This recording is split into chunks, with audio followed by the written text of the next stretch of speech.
February 18th. A splendid day today. I woke up early for an appointment, 10:30, egad. And the early start gave me more productive hours than I'm used to having. I want to give myself a little bit of credit here. I'm an incredibly slow starter. Mornings suck. And getting up at 10:30 for an appointment is something I've decided has been too hard to do more often than I've done it.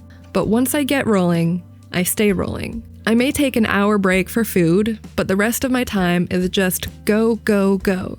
And I generally stay rolling into late hours, minimum 8, but often up to 2 a.m. I work hard, just not at the same hours as most people. Okay, that established. I got more painting done and recorded my next script. 3 full painting days in a row is usually when I'm ready for a bit of a break. It's always tricky with oils though, because my breaks are timed a bit by what mixed paint colors will dry before I'm done with them. I can always remix colors, but there will inevitably be variations in my hues, and I try to avoid that when I can. I love colors, and I love mixing, and I love painting. Oil painting is like spreading soft butter on hot toast. So smooth and silky soft. It's a very luxurious kind of feeling, like velvet, like fresh shaved legs and clean sheets. And the smooth grace of it, it's like a marble going round and around in big swoops around a bowl.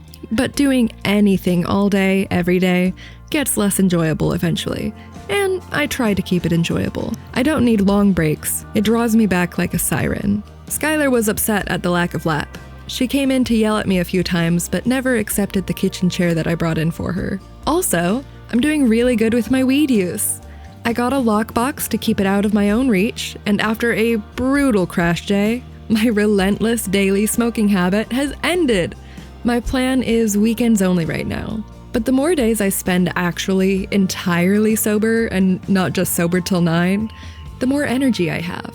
It's actually almost a problem. I'm amped and it's 1 a.m. Way easier to get up in the morning too. Not easy, but easier. Tomorrow is a gym day and I've skipped the last 3, so it'll be a tough one. Gotta get my rest. Louise out.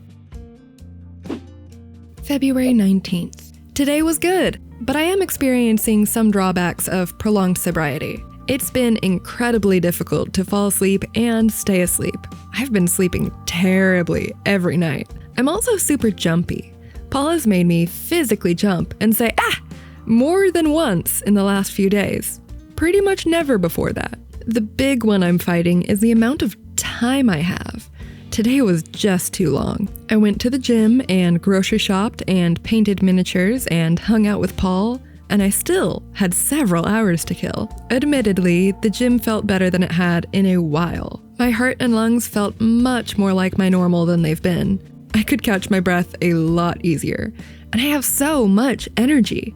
It's too much. I haven't even been drinking caffeine these last few days, but I'm wired. I feel like a squirrel on Adderall. I'm so go, go, go. But I don't want to burn myself out and only work on my main goal, making my art practice into a bill-paying art practice. I need leisure time. But sober leisure time does not feel nearly as leisurely as stoned leisure time. It doesn't even feel restful, so even though I'm amped, I'm kind of exhausted too. I'll have to figure something out. It makes a lot of sense why most people pour their daily hours into their social media apps. A little dopamine drenching makes the time pass quicker. But I'm never returning to social media. I think it does dramatically more harm than good, and I'd rather stare at a blank wall than scroll through TikTok. Weed isn't entirely a net positive, but it's not going to try to convince me 9/11 was an inside job. But I do need something for leisure. Maybe I start reading physical books again. Tomorrow's just a long editing day, so I'm clocking out. Louise out. February 21st. Today was good on paper. I got some work hours in, and I got some personal projects done, and I got good food and good leisure. I'm just really in my head today. I tried to shake it off to varying degrees of success all day. It's marriage stuff. I've learned there's an ebb and a flow in marriage, and that's been normal, and I feel very loved, and I'm glad to be married, and all the reassurances.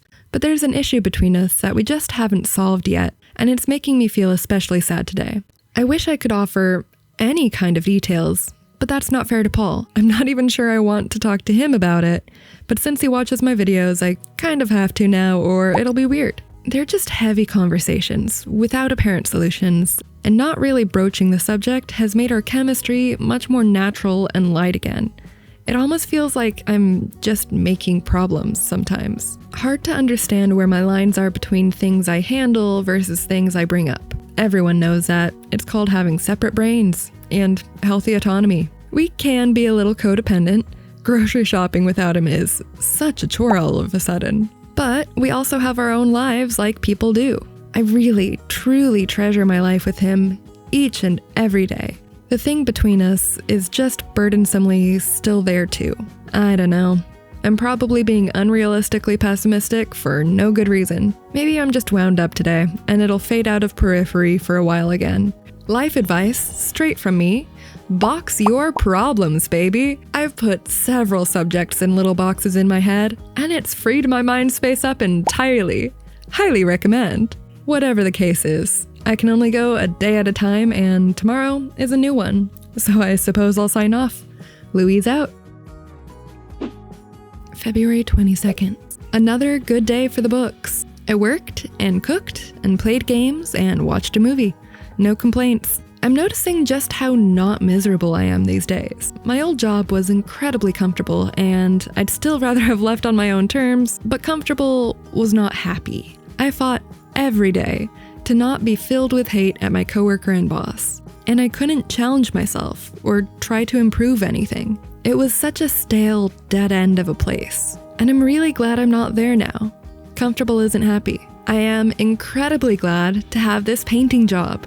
I wish it could be full-time. It's not a perfect gig. There's some foundational communication issues happening, but it's painting. It's so happy. I'm a nervous wreck when I teach right now, but I'm such a great assistant. Pretty much, I get to walk around complimenting people all day, and it's so happy. There was one point, though, I made a big ol' social blunder. I'd been walking past an open room with two people chatting and painting. I recognized my coworker and figured the other lady might be a new hire, so one of the times I passed in front of the open door, I walked in and asked if they were just doing their pre-paints. Well, the lady I didn't know responded that, no, they're doing a birthday painting for her deceased war vet husband. Bad social setup, but I pivoted and saved it with, oh wow, that's so special. You're just doing such a beautiful job. I thought you worked here. I'm very happy with that.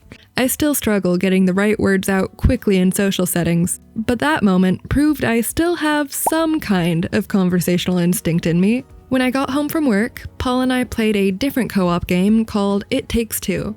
It's been a fun game, but there was a scene we had to move the characters through that was just awful. We were inflicting harm on this helpless and innocent soul who just trembled and said, please, stop, please don't do this, as we had to, drag their mangled body to the cliff edge.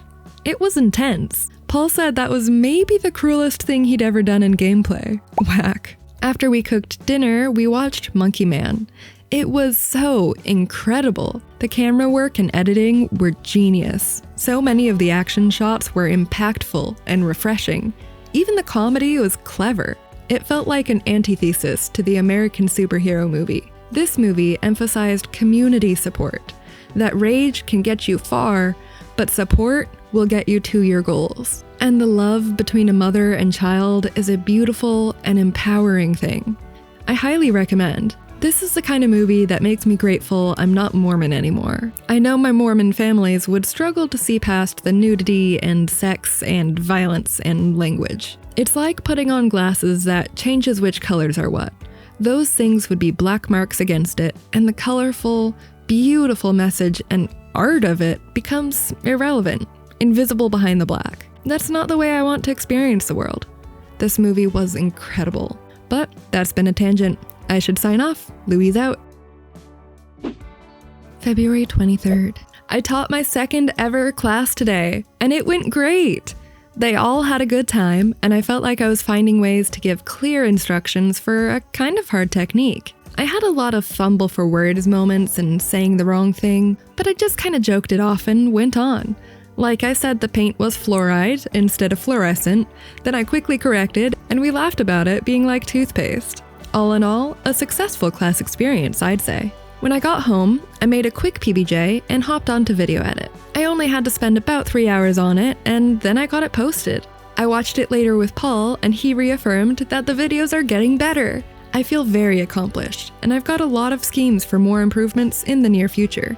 In fact, after dinner, I put up some of my leftover wedding decor fabrics and some strands of origami flowers that my sister made, also for my wedding. I'm currently scheming on how I can use the sea glass I still have. I put a bunch of it in my log table legs. That furniture build is a long story, but I think it was a good use of the glass for sure. But I have a lot more of it, and I love it, and I want it out and about. Sea glass is my complete aesthetic. I'm excited to add more cute decorations around this mood board I set up, all in an effort to have a cute YouTuber background instead of laundry machines and a tool shelf. It was organized and clean, but not pretty. Now it's pretty, and soon it'll be complete. That was the rest of my day though. Now it's time to sleep. Louise out.